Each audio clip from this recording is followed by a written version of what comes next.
તમને અને મને મહાપુરુષોએ બાપુ કીધું કે આવો સમય આવશે, માર્ગે રહેજો નગર ખોવાઈ જાઓ.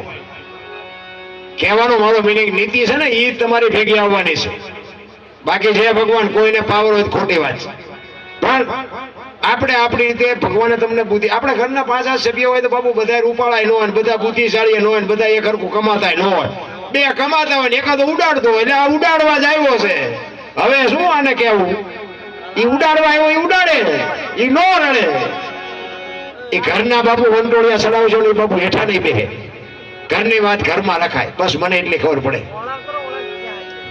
એક અમારી અહીંયા બનેલો દાખલો તમને કહું, જોક્સ બોક્સ નથી હો, એ અમારે સાહેબ બાજુ આ બધું લાઈવ હાલે, ગામનું નામ ને એવું બધું ન લેવાય. એ ગામ છે ને, અહીંયા એ પતિ પત્ની રહેતા હતા. બેન ઘરનું કામ કરે ને ભાઈ ખેતીનું કામ કરે. ભાઈ ખેતી કરતા હતા ને, બેન રસોઈ બનાવતા હતા ઘરે. એ રસોઈ બનાવતા હતા ને, એમાં એક પાપડનું પડીકું હતું, રોજ આડું આવતું હતું. એ કે આ પાપડ ચેદુના પડ્યા શેકી નાખો, બે ખાશું. એટલે એ રસોઈ બનાવીને પાપડ શેક્યા. એ ભાઈ આવ્યા ખેતરથી, બેને રસોઈ બનાવી હતી, બધું પીરશું મૂક્યું, પાપડ મૂક્યા. હવે જો સાનો માનો ખાઈ લેતો વાંધો નહીં, પણ એને જ વંટોળિયો સડાયો. એ કે આ પાપડ ભાંગી દે એની વહુ કે. એની વહુ કે ભગવાને તમને હાથ નથી આપ્યા. એ કે તું મારી વહુ છું, હું કહું એ તારે કરવું પડે.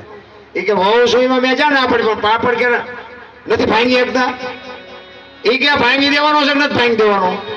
હવે તો આપણા માણસ આપણે ન ઓળખતા હોય, આબરું હોય ભાંગી દે, ન હોય ભાંગી દે. એ કે નાના માના ખાઈ લો ભાઈ નકામાં વંટોળિયા ચડાવો રહ્યા. એ કે ભાંગી દેવાનો છે, નથી ભાંગી દેવાનો, નથી ભાંગી દેવાનો. એ કે તો મારે મેળ નહીં પડે, કે તો મારે નહીં પડે. ઘર ભાંગી ગયું, પાપડ ન ભાંગ્યો, એ રખડે. હા રખડે છે. હાલો તમારે મારી યારે જોવું હોય, તમને દેખાડું અને કહું કે તમારે પૂછવાનું કે તમારે કેવી રીતે ભાંગ્યું. એમ શક્તિ છે. હા કોઈને વ્યાયામ હોય તો કાઢી નાખજો. અને હું તો બહેનોને ખાસ કહું, તમે શક્તિનો અવતાર છો. તમે ધારો તો આજે વાળીને ભસ્મ કરી દો તાકાત છે, પણ બાપુ જે ફેશનમાં દીવ ઉઠાડ્યો છે ને અત્યારે, કીધાની વાત નથી. બહેનોને ખોટું લાગે તો માફ કરજો, પણ બાપુ દેહના પ્રદર્શન ન કરવાના હોય. તમે તો દેવીઓ છો. દુનિયા તમારી સામે નજર કરે કેવી રીતે? તમારામાં ખુમારી હોવી જોઈએ. ડુંગળીના ફોજરા જેવા પહેરી પોતાના ધણી માથે કરવો નાખો એટલે એ બાપુ જગદંબા જોગમાયા કરી કે તમારી મારી હસ્તી નથી. રામ સગાસાની ઝૂંપડીએ અખિલ બ્રહ્માંડના માલિકે દીકરો કપાયો અને પછી કે તમે વાંચ્યા થઈ ગયા, હવે મારે ખાવું નથી. તેથી બાપુ ભાંગીને ભૂકો થઈ ગયો સગાસા.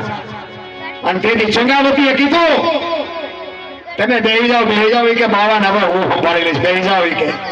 તેથી બાપુ ભગવતી જોગમાયા આગળ થઈ હતી. આમ બાવડું આડું કરીને કીધું એ બાપુ બેહી જાઓ, જમવા જગાવો કે નથી જવાનું. ઈ કે પણ તમારે એક દીકરો હતો એ તમે કાપી નાખ્યો વાંચ્યા. ઈ કે તમારે બીજો દીકરો જોઈ છે, બીજો હું જોઈ છે.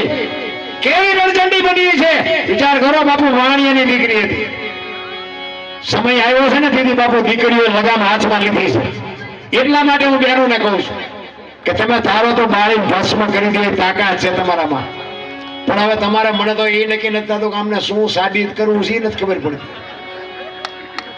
દેહના પ્રદર્શન ન હોય. રામ પૂરેપૂરી મર્યાદા જાળવો બાપુ, દુનિયા તમારી સામે નજર જ ન કરે.